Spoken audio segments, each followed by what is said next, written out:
Welcome to TBLI Radical Truth. Today, I'm honored to have Chris Smaje, who is a brilliant thinker and a farmer who's one of the few voices that is talking for keep not getting rid of smallholder farmers and wrote several books, including Saying No to a Farm-Free Future.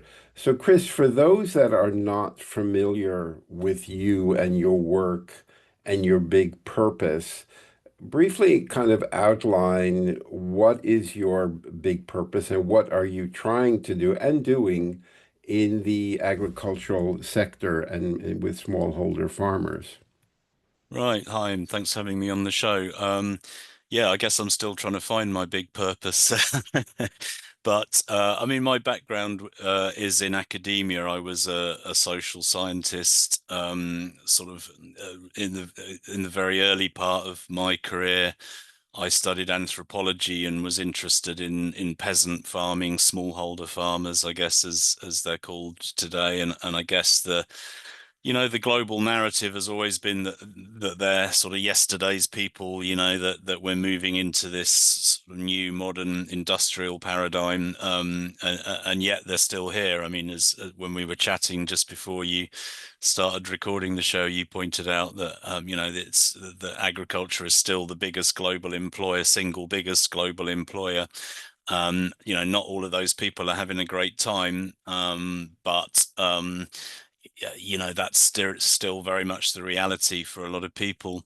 So I sort of having thought about it a little bit from a sort of intellectual perspective, and then I kind of drifted off and did other things, and then sort of late 90s, when people were starting to talk about climate change, energy futures, environmental issues, it just felt to me like the food system was a kind of critical link point in all that. And I guess I was a little disillusioned with my desk job. So my wife and I kind of madly went off on this adventure of getting a little bit of land and producing food. And that was interesting, because food prices are so low.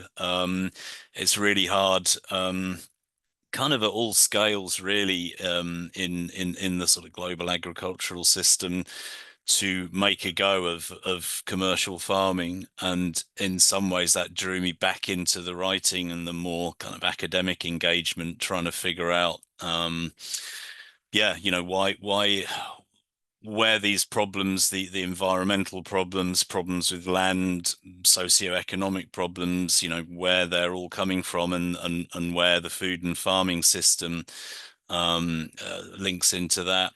So yeah, I've written a few. Well, I've got another book coming out in a few months, but I wrote a book called A Small Farm Future, where I made the case for small scale local farming as, I mean, I don't like to talk in terms of solutions necessarily, because I think, everyone nowadays, we sort of have this kind of one shot solution, this is, this great new technology, this will solve it. And I think in some ways that's not the right way to think. There are no solutions, but there are trade-offs. There are things that we can do better or worse, and a lot of that is about rebuilding local food systems.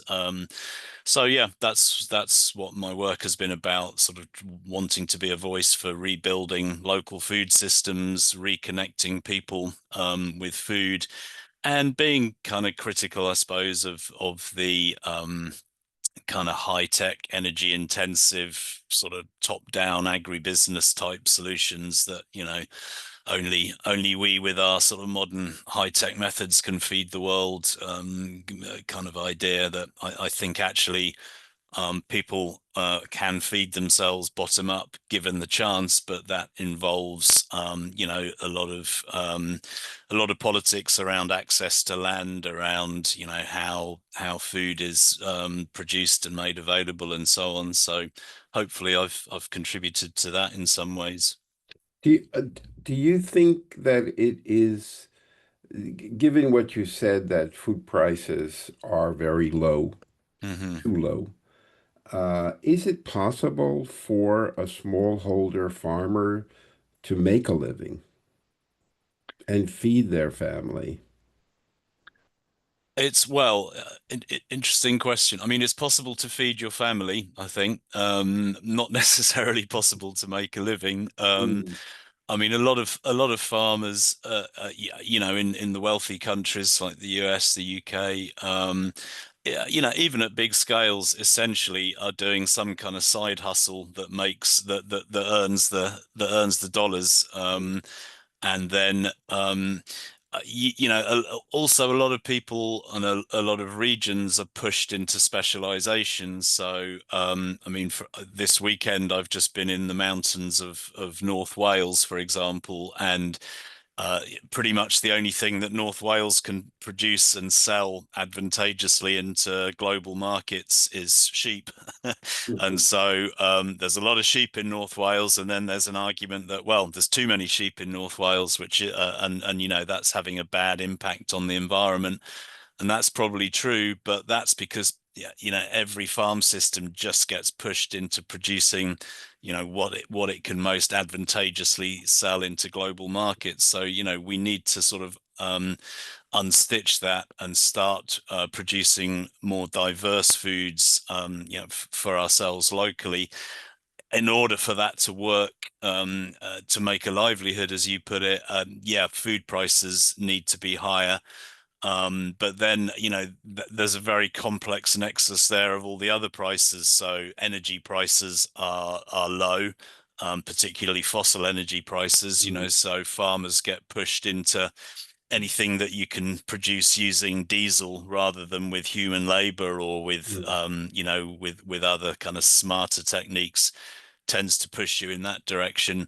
Obviously, land and housing prices are certainly in the UK, and I think in many countries, are unprecedentedly high. So I forget the exact figure, but people used to spend, I think, you know, something like 20, 30% of their disposable income on food, and that's gone right down now to sort of around 10% or less. mm, But people instead are, you know, paying, you know, there's a lot of loose capital in the system where people are paying to get a roof over their head.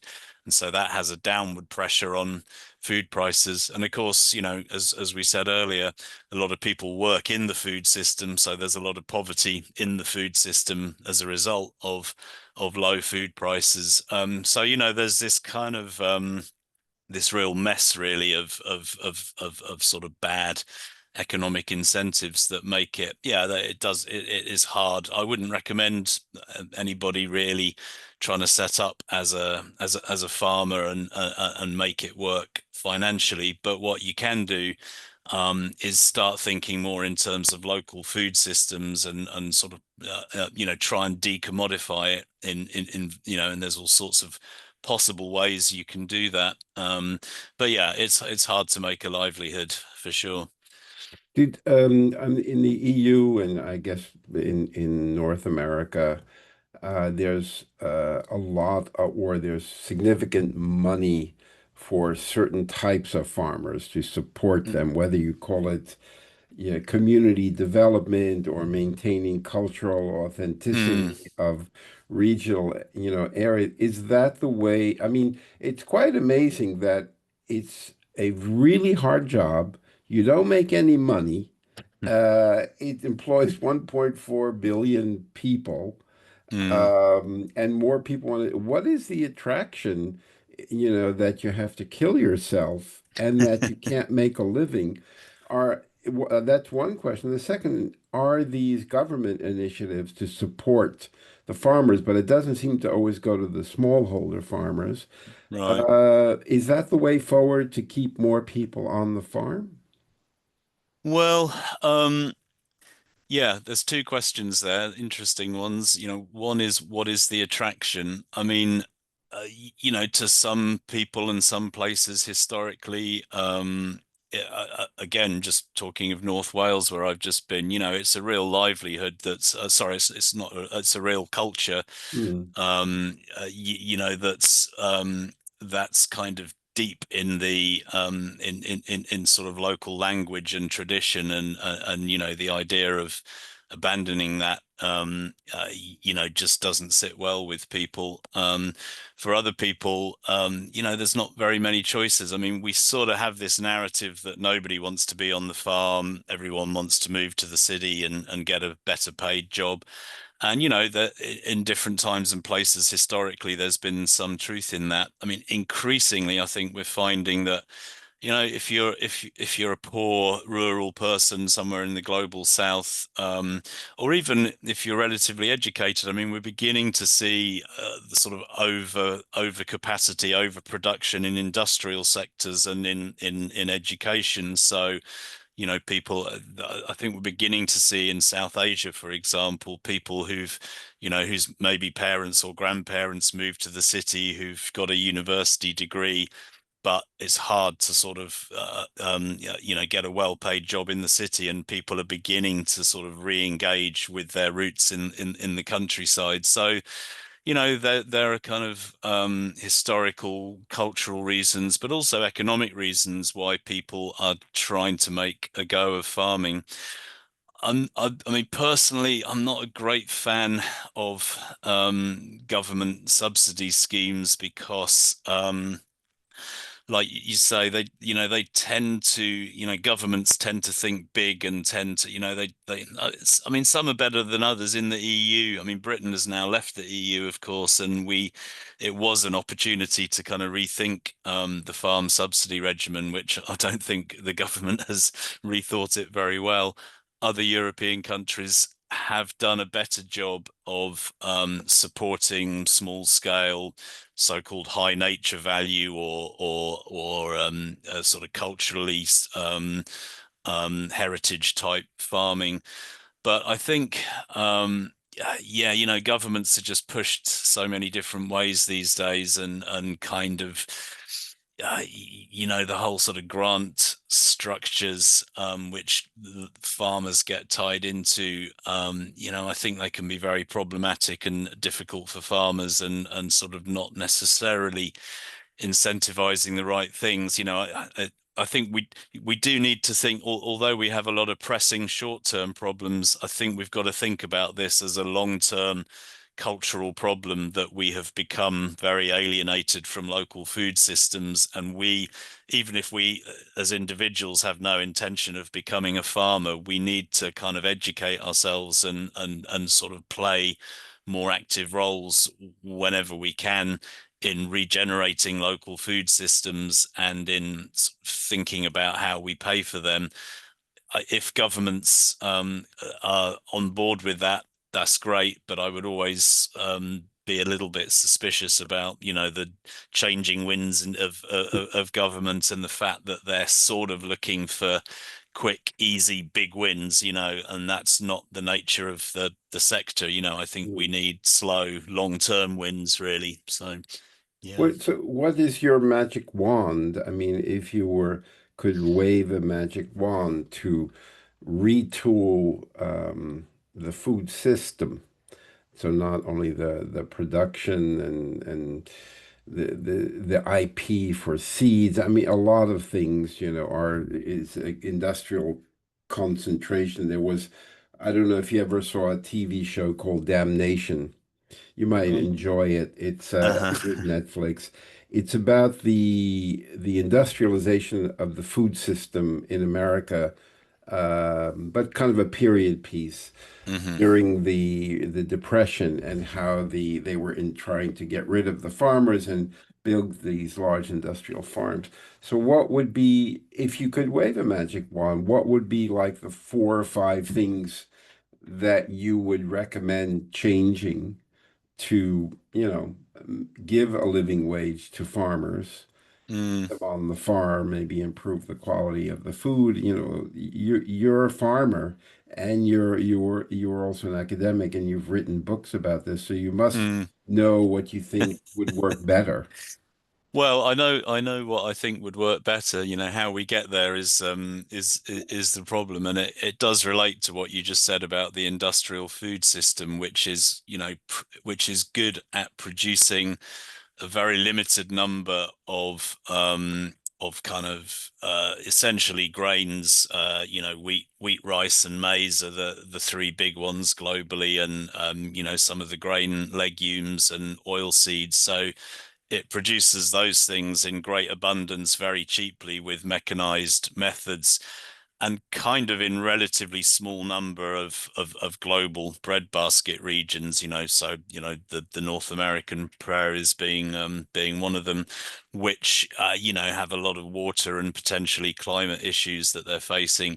So I mean, I don't, as I said earlier, I don't really believe in magic solutions, but I think the key is to is not to put all our eggs in that basket. I think if we keep relying on that sort of cheap, limited, agribusiness driven solutions, they will be less and less solutions, and more and more problematic. So we need, one thing is to diversify. I mean, I'm a veg grower basically, and we eat too many grains and not enough fruit and vegetables. It's almost criminal that fruit and veg is what humans were built to eat, and yet it's almost become a sort of luxury food item that poor people can't afford, and people have lost cooking skills and so on. So it's like, one thing would be to start rebuilding, a more diverse cuisine, essentially. But that requires, going back to the earlier conversation, it requires food prices to be higher. Typically the rich countries they either import a lot of those kinds of foods, fruit and vegetables, or they import the labor to produce them because they are relatively labor intensive. And, in the existing food system, energy is cheap, whereas human labor is costly. So the rich countries tend to either import the food or import the labor, or we tend to export agricultural frontiers to places where land is cheap. So I think food diversity would be one key one. Local food cultures. And I guess that draws us into a conversation about access to land, which is a politically contentious one. People need to be able to produce good, diverse local food, and to do that, you need kind of security of tenure. Like you can have a sort of contract farmer or a tenant farmer who can hire a few fields for a year or two and just produce a grain crop. But, if you're going to be producing fruit or vegetables, there's a lot of infrastructure, a lot of investment. So you need to know that you're going to have secure access to that land over a period of time. And I think that there are clever ways that you can do that. I mean, a lot of farmers, certainly here where I am, are increasingly disillusioned with trying to play that kind of low unit price, high volume game, and looking for other options. So, there's people are kind of stacking small enterprises on their land, instead of just hedgerow to hedgerow growing wheat. Maybe people are interested in bringing sort of younger people. I mean that's another issue in farming, of course, is the aging workforce. There's a lot of Mm. young people, often well-educated, thoughtful people who want to get into it, but the way that land prices work, it's hard, and meanwhile the sort of traditional farming sector is getting sort of older and tireder and more disillusioned. So there's definitely potential for the for older farmers and landowners to connect with younger people. Maybe the sticking point there is letting go of some land ownership, actually making it feasible for younger people with sort of good new ideas to actually sort of have a piece of the economic pie. And that's where I think, there's a lot of older people who are community minded, who care about the places that they live. I mean, that's a direction for investment that I would, I, various little projects that I've had some hand in, trying to push that line of people, older people with some money to invest, trying to make some land available locally to where they live, and in some sense, hand it on. That can mean a multitude of different things, but not necessarily expect a big return for the investment, but more of a sort of investment in their own local community. Because I think ultimately a lot of the problems that we're facing, we are going to have to work with each other, pull together as communities, and that's something that we need to start right now. So that would be, that would be one magic wand, is the power of people working together, using their time, their skills, using the land, using the money that has been accumulated in the wider economy to try and rebuild local food and farming cultures. So nothing very sort of snap of the fingers there, quick fix, but those are things that I think we need to be thinking about. Um, the if farmers don't make any money, in general, smallholder farmers, certainly ones that are in the fruits and vegetables space, why are the land prices so high? Is it just to build housing? I mean, yeah, it's a good question, to which I don't necessarily have I mean, a great answer. It depends. I mean, I think there is a lot of surplus capital in the global economy that Yeah, is for generated in sure. all sorts of ways, not least in the financial sector. Yeah. And land is a limited good. So, surplus capital tends to find its way into land values, Mhm. because land is a limited good. It's a monopoly good, essentially. So that's one part of it, and that manifests in different ways.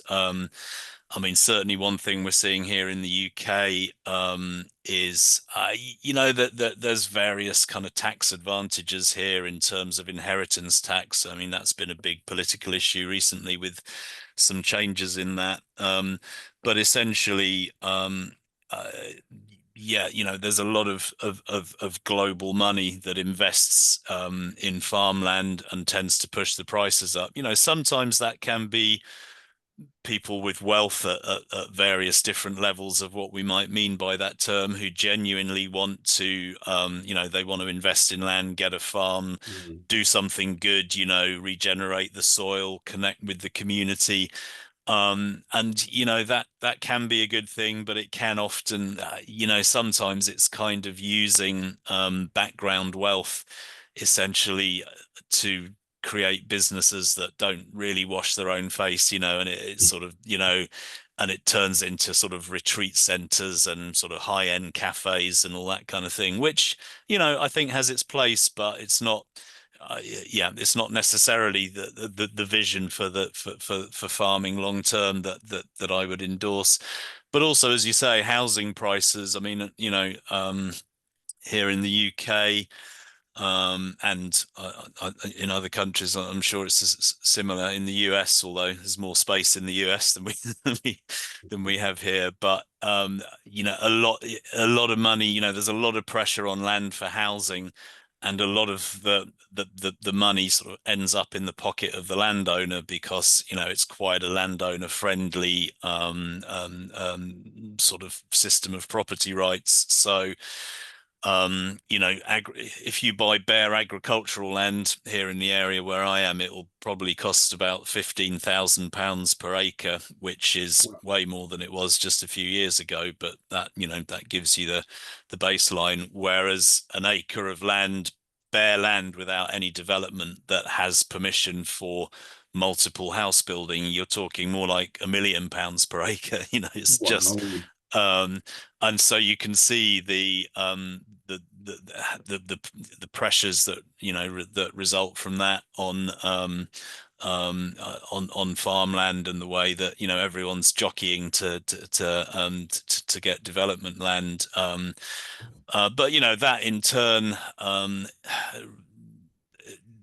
depends on, I think, partly that over financialization of the global system, partly on the sort of buy to let sort of rentier nature of the economy. So everyone's kind of trying to use money to make more money, when really we should be using land to make good food, So it's like, it's unstitching that is a very difficult thing to do, because it does ultimately mean that people would be less well off financially. But one of my arguments is that with the sort of issues coming down the pipe, energy futures, climate change, biodiversity loss, we need to start thinking about sort of land as the true long-term value, good healthy soil, good productive land, and not so much thinking of it in terms of a sort of financial return. The You mentioned the issue about wealth. I mean, there's quite shocking statistic. There's 5 times more wealth than there is global GDP. So there's Right. 5 pounds chasing 1 pound. Yeah. Um, And that, which I think, is part of the answer to your question. That's why land is so costly. Because there is that so much of that kind of sort of liquid wealth in the system, which ultimately I think we need to reduce that. But how you do that is difficult. Without tanking the economy, and obviously the wealthy people tend to sort of call the shots politically. So Yeah, for sure. I mean, if they would just pay their taxes, they might short term have less money, but long term, the budget deficit would go down, which means the stock market would go up, and their probably a total value would be about the same. So they really Right, wouldn't right. lose anything. I wanted to ask you about two celebrities, or I mean, one billionaire and one a celebrity, Dyson and Jeremy Clarkson, who both got into the farming business. Dyson building a supposed regenerative ag farm in the UK, and Jeremy Clarkson wanting to be a farmer. I'm not sure if he wants to be a farmer for a TV show, or does he actually want to grow food? Um, are they serious, or are they just curious?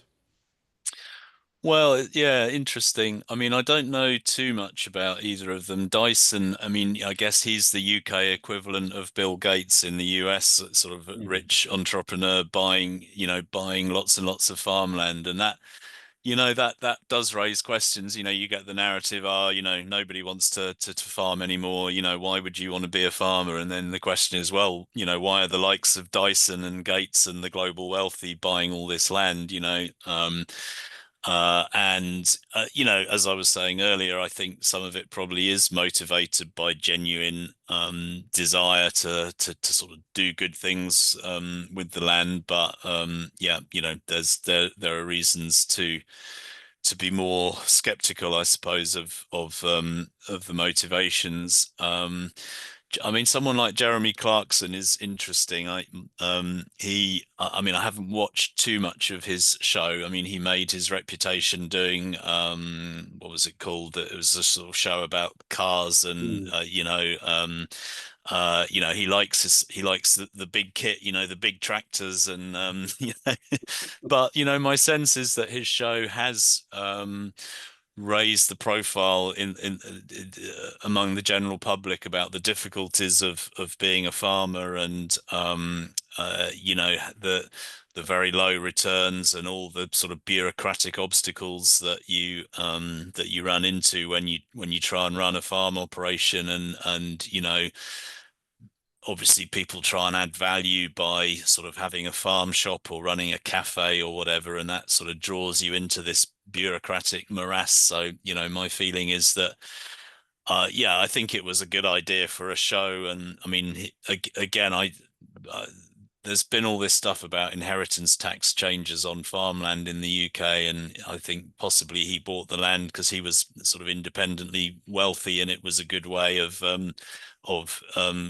looking after your money. But my feeling is that his show probably has genuinely raised the profile of the difficulties of farming. And there've been sort of farmer protest movements here that have kind of been politically contentious in sort of interesting ways. So I think we are going to see we're going to see more of that. We're going to see more farmer protest and more debate and contest over land. And obviously, super wealthy individuals buying a lot of land plays into that. In terms of, what was there before and which other people, might have an interest in it. But yeah, as to why the likes of Dyson and Gates are buying up so much land, I mean, my feeling is some of it is, goes back to that kind of monopoly power of land ownership sort of thing.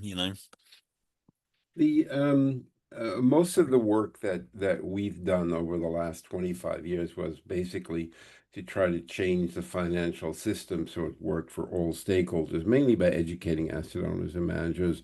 And one of the most important activities is raising money for projects that restore the social and environmental balance. And we tend to focus a lot on agriculture and food.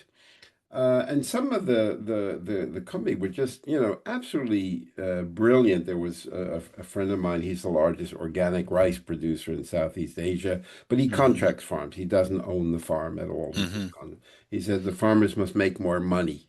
Mm. And so he does that with, all kinds of things. And then he developed a simple idea of helping the hill tribes in northern Thailand to have a living, so he gave them 140 baby chicks. He says, this is the organic grain you feed them. This is how you build a chicken coop. And then every egg you produce, I'll pay you 2 or 3 times what you would make being a day laborer. Hmm. And that became the leading free range organic egg in Thailand. Hmm. And then he said to me, do you know why the farmers burn the rice fields? And I said, I don't know. Do they like fire, I guess? So he said, no, no, they're poor. And to take away the biomass and the rice, they have to rent a tractor to take away that biomass, and that costs money. So he Hmm. came up with an idea. So I'll take away the biomass, give the rice to the farmers. That means they make more money. They don't have to spend. And he's now converting that biomass to a replacement for single-use plastic containers, which in Thailand they use 50 million every day Right. because everybody takes food away. And then there was a guy in Latin America who was trying to fight the food deserts in the favelas. He says there's no supermarkets in the favelas, just Mm. expensive convenience stores with bad Mm. food. So Yeah. he created a system, there. And the one that I was the most frustrated was a company in the Netherlands called Kipster, and he was just a poultry farmer and felt the model was very bad for the poultry farmers. So he built a fully circular poultry farm for 25,000 hens running on renewable energy. And he got one of the leading supermarkets in Europe to buy all their production for 7 to 10 years at an Hmm. index price, meaning if the price of grain went up, they'll pay more. If it went down, they'll pay less. And then he said, why are we growing grain if we have all this industrial food waste? So he feeds the hens. 90% of their feed is, bread and crackers that are still Hmm. good, but they're over the expiration date. All of those very, very hard to get investors to put in there because I saw that everybody is just looking for AI, how to get rid of the farmers, drones, all of the vertical farming and all of this. Yeah. Doesn't that frustrate you? Yeah, I mean, I think we need uh I mean, food waste is a good one that you just mentioned, which again kind of can work it can work at different levels. But yeah, just sort of having more circular systems. I mean, I tend to focus on very sort of very local ones, traditional, I mean, traditional mixed farming that more or less every region has figured out, a very low energy sort of cycled system of food production, and that's what we need to use as our inspiration. But yeah, people get very excited about all the high techery whiz bang sort of one shot solutions. And generally, I mean, I think that it is frustrating, and I think that there's two elements of it. One is that most of those high tech systems are also high energy systems. So, then we get into a debate about energy futures, and some people take the view that we're going to decarbonize the energy supply and have sort of Mm, limitless clean energy. If you, I mean, I don't take that view, but if mm, you do, that argument becomes easier. I think it's problematic. The other side of it, I suppose, is almost more of a sort of philosophical or sort of spiritual thing, really. Is what do you think? What is the purpose of life? What do we put on the earth to do? And yeah, some of us, I think it's about being in community, being in contact with the soil and the nature and the environment, whereas other people sort of have this much more sort of technological sort of overcoming the limits of nature kind of vision. So obviously, drones and sort of factory-based farming and so on appeals for that. It's that side of the human psyche that my feeling is that both of those sides are important. You can have a what looks like a very sort of traditional low-tech farm with a farmer who's very thoughtful, very innovative, coming up with new ideas the whole time. So it's not about sort of empty blank tradition, but there's different ways of doing it. So yeah, it is frustrating. Mostly, I think, because I don't think it's going to work. I think it's going to, for essentially for those sort of energy and tech and to some extent political and economic reasons. It's going to lead us further into the morass. So but obviously it appeals to some. The I don't know if you're familiar for Professor Ratan Lal. Have you ever heard of him? Yes, yeah, the soil expert. Yeah, so Yeah. he's a super nerdy professor of soil science, and he was gave a short talk or a lecture, and he was saying that if you restore the health of the soil and the vegetation, you can theoretically draw down 330 gigatons of carbon.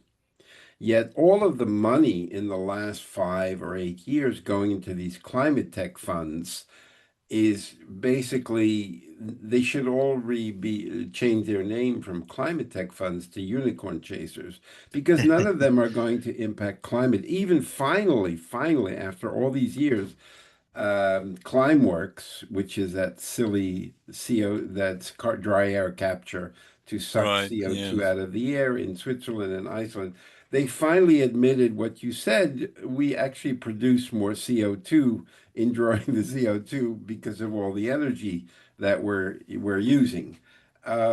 Yet everyone seems to be obsessed with unicorn chasing because nature, biodiversity, the carbon drawdown impact of farms, there's no 10x, there's no IPO. You're Yeah. not being compensated for that. Do you think that ultimately farmers will start to get money for drawing down carbon and keeping it in the soil? Um, yeah, I don't know. I mean, there's a lot of schemes. I'm not, I'm not an expert on all of those kind of schemes. I mean, I guess I have a slight worry that it's quite, they're always sort of quite broad brush, those kind of schemes, and quite probably quite easy to game the system and sort of Mm, claim to be a carbon farmer, and mm, really um and very hard to sort of measure in detail, and which I think applies across the board. As you were just alluding to, I think there's a lot of great claims are made for sort of carbon saving technologies, but that only look at sort of one part of the system, and like doing a full life cycle analysis you don't always get that, and it's hard to do.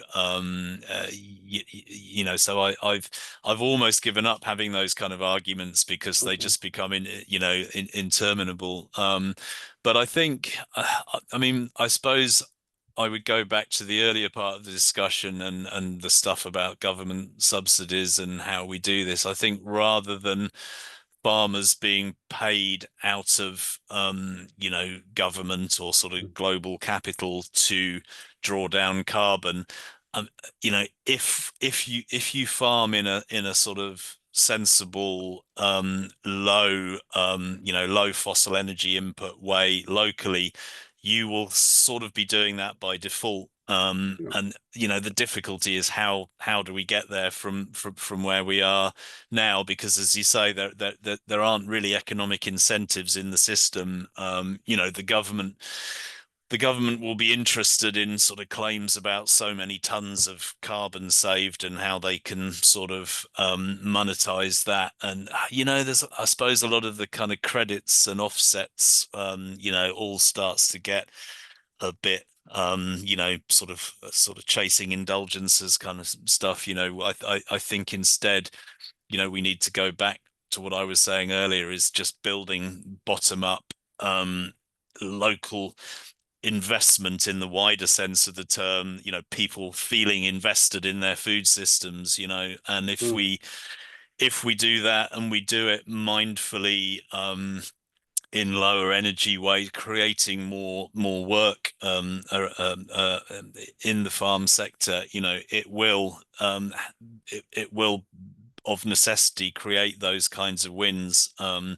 So, in as much as governments or big scale investors are interested in that, so much the better. But I would sort of try and keep it a little bit at an arm's length, because I think what's driving that big scale thinking is not really the same as a sort of bottom up small farm visioning. Does do local regular food markets help the farmers, or does it generate enough income to validate, bringing the stuff to the market and standing there the whole day and selling the fruits and Y- vegetables? Yeah, interesting question. I mean, I would say not much. Oh, okay. Well, no, I don't want to. I don't want to sort of diss those kinds of things too much. I mean, we've experienced that locally, where a lot of people want to set up a new marketing platform, Right. whether it's online or an actual physical one.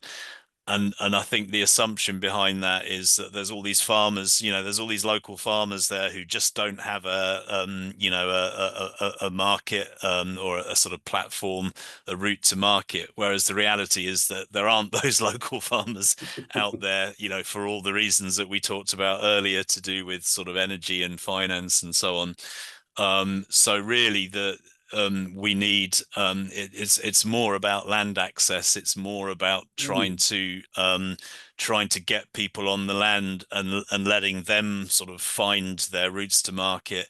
But having said that, I do think there is a role for farmers markets and the like. And there are some, especially with modern online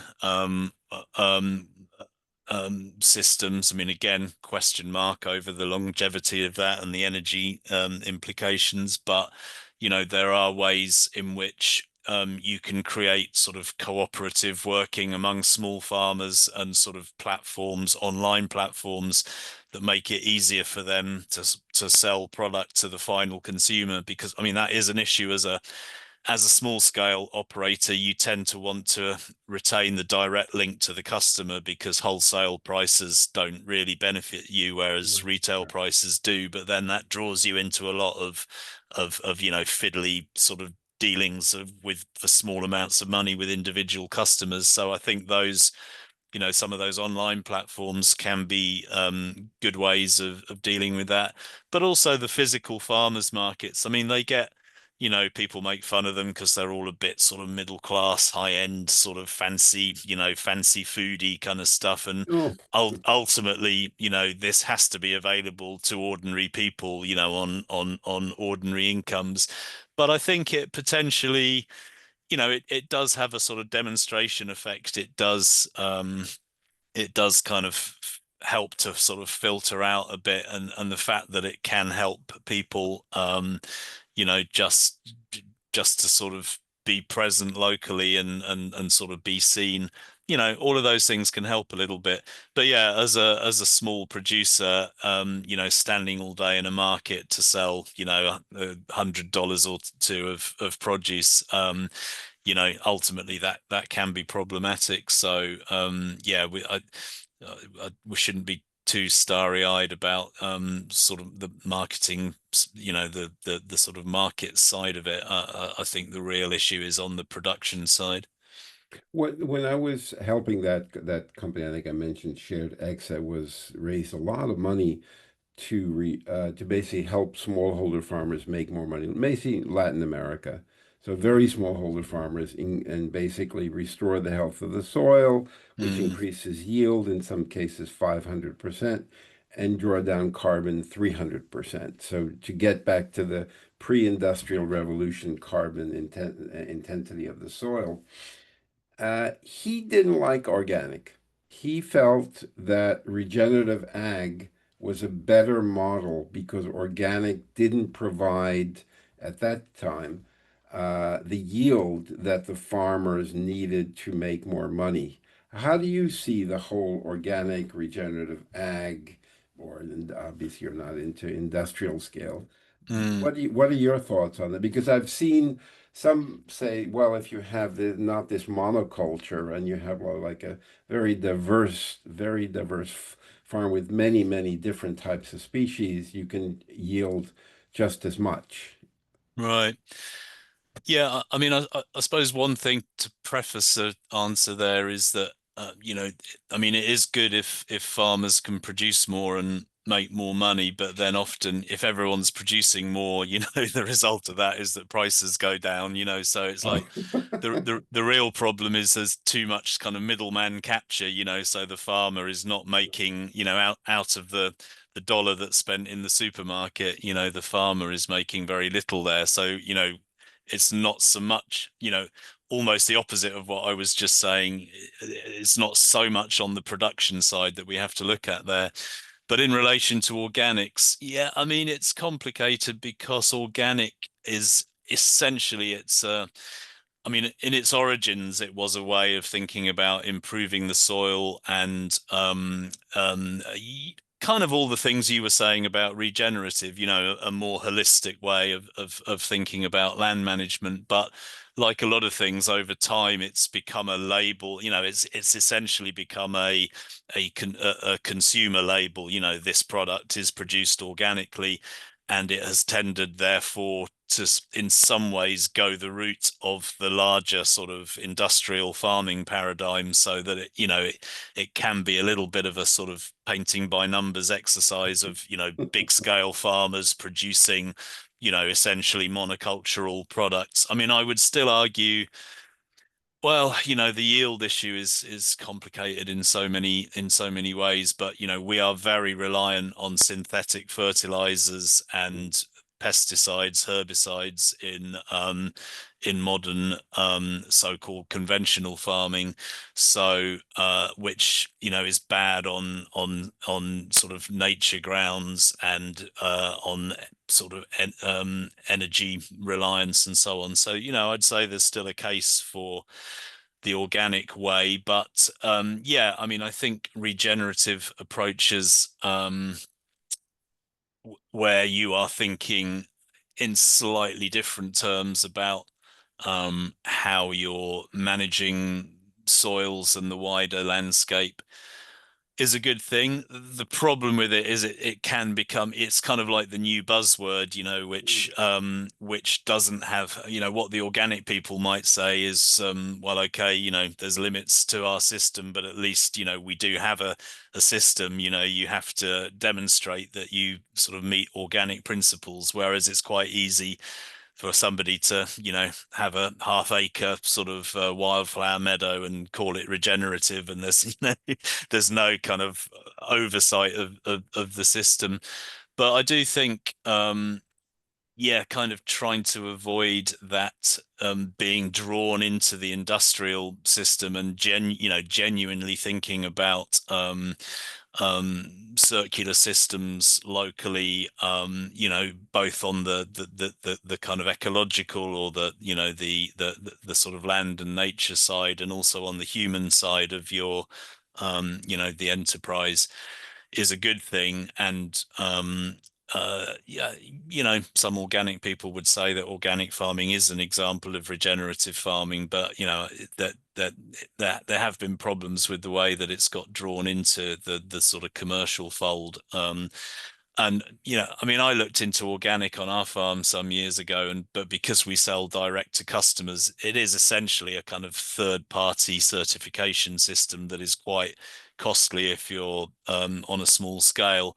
And the key thing is, can you hand on heart, look a customer in the eye and say, we're doing a good job here, we're doing the best we can, and be ready to explain what you are doing. And that ultimately, I think, can be enough for the small operator. So yeah, it's complicated, and lots of different ways of thinking about what regenerative farming or organic farming means. But I think maybe we shouldn't get too drawn into arguments about, this system is better than that system. We have, well, I think we do need to have those discussions, but it needs to be generated sort of bottom up amongst local producers, who are really trying to regenerate, in the wider sense, a kind of local farm ecology, a local human ecology. Mm. And the difference between these big vertical farm, almost industrial sites to grow food, but on top of a supermarket, so you don't have much travel costs, compared to growing food in the open air, and the sun is giving you all the photosynthesis work you need. You don't have Mm. to run all these lights. What is your take on that? Because you're quite critical of the energy intensity of in the industrialization process. Yeah, I mean, my book saying no to a farm-free future was very much engaging with this, supposedly new technology of producing protein, in particular, from microbes, from bacteria. Which, I mean, there's a lot of problems with it in my view, but one of the fundamental ones is the energy costs, which are huge. Um, Likewise with vertical farming. I mean, I do think it's good to yeah, we need to think about our settlement patterns and where food is being produced. So, producing food in cities and towns is a good thing, but the vertical farming thing can be a little bit, again, it's a sort of high tech sort of whiz bang solution, using uh, paid for electricity rather than solar input. And you can, the way the modern economy works, you can probably do that with like very high value products like sort of microgreens and Mm, strawberries and stuff like that, maybe. But there's no real substitute for yeah, the energy costs of that are phenomenal. The material costs, ultimately plants need to be grown sort of outside in the sunshine.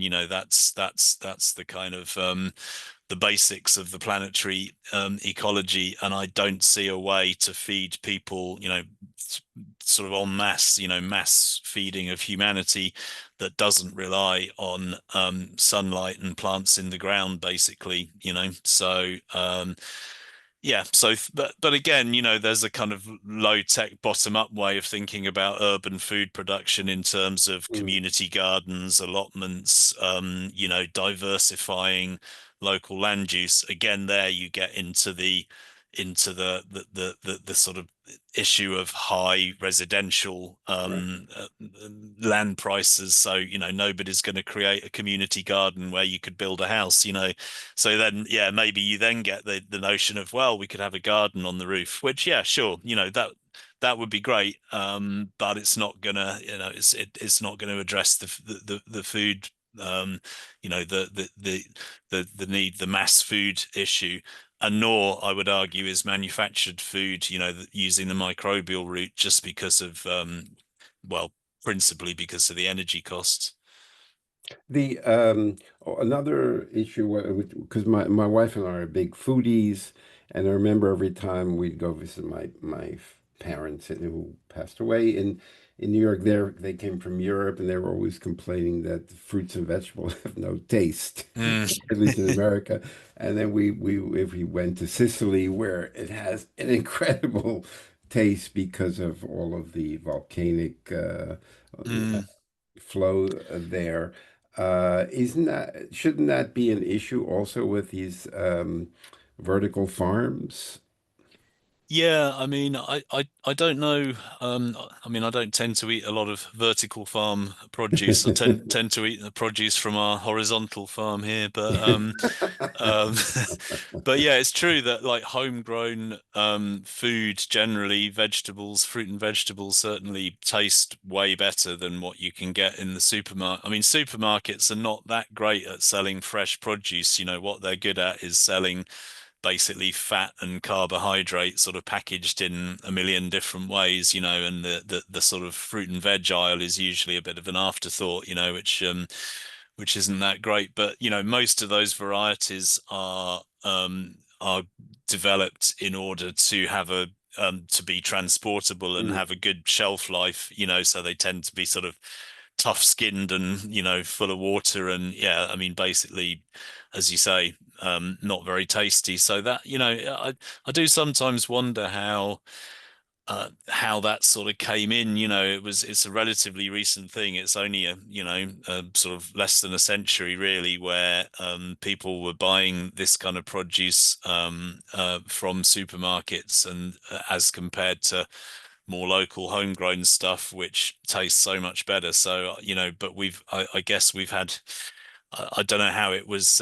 Well, I mean, I've read some interesting things about the way that it was brought in, and obviously price is a big driver. But it did. I think it did take some breaking down of consumer resistance. But now, most of us don't know any better, and we think a tomato does actually is just a big tasteless kind of sort of container of water.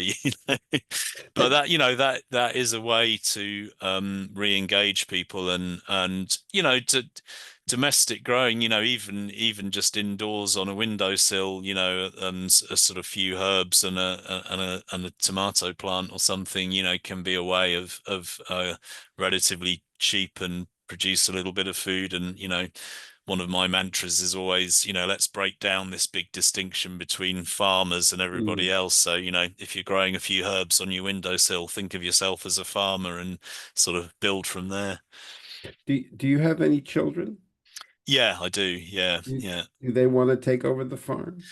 Not, I mean, I think they've all sort of learnt from the lifestyle that we've had. I mean, one issue was that, I came to this relatively late in life. My Mm. kids were young when we did this, and we didn't actually get to move on to the farm until they'd more or less left home.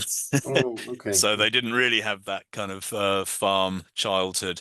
But I'm not sure any of them want to get into the market, the growing business, because probably because they've seen us struggle with to make it work. But I think, all of them in different ways have sort of taken forward an engagement with sort of the ecology of the planet more widely, and the sort of human place within that. So, uh, which is a good thing. But yeah, farm succession, and as I was saying, a lot of small farmers globally, it is slowly becoming a more attractive or a sort of necessary option for people. But still within a rich country like the UK, there's still other things to do.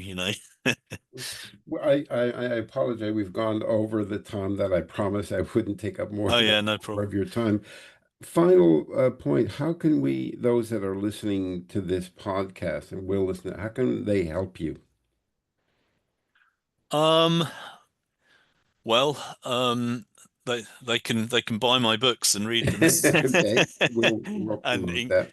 but not so much helping me, but I think helping the local food and farming movement. So, I guess, yeah, I mean, not necessarily my books, but you know, read about the kind of the food sovereignty movement, the Mm, local farming movement, sort of get educated about the kinds of issues that people are talking about. You mentioned regenerative farming, there's a lot of debates about that. So, you know, I think, and as you're saying, like there's being a foodie is a good start, but obviously that can focus a little bit too much on the final product and, the sort of cooking and the sort mm. of the gastronomy, which is, I mean, that's, really key and it can drive a lot of good things. But, we also need to look down the production chain and start thinking about, well, what's life like for the people producing this, and how can I help that? So I think it has to be just, my approach would be it has to be local. It has to be sort of building up local capacities and local community. And as I said, I think in terms of community investment, people of goodwill and some means can do a lot with their money to sort of build, enable new entrants, enable to sort of build up local food production capacities, provided that you're not expecting to make a big buck from it as an investor. It's more of a kind of long-term cultural, social investment idea. So, I think all of these issues with energy in the food system, they're not going away. They're only going to get more intense, I think, so sort of educating ourselves about that and sort of coming together as communities to address them has got to be the key thing to do. And we publish the TBLI weekly. It goes to about 65,000 readers. So when your book comes out, please, I'll send you the link. Just post a posting about the launch of your book so people can order that. And I'm Okay, going to great, explore thanks. something that this week I'm speaking to one of the biggest crowdfunding companies in Europe to see, is there anyone doing crowdfunding for land purchases by people paying small amounts of money to Right. create a kind of land bank idea. Mm, We'll mm. see if that's an idea. But this has been a total joy listening to you, and also really admire the work that you're doing because it's very, very heavy lifting. Yeah, yeah. Well, thank you very much. Yeah, I've enjoyed talking with you. So, yeah, thanks very much.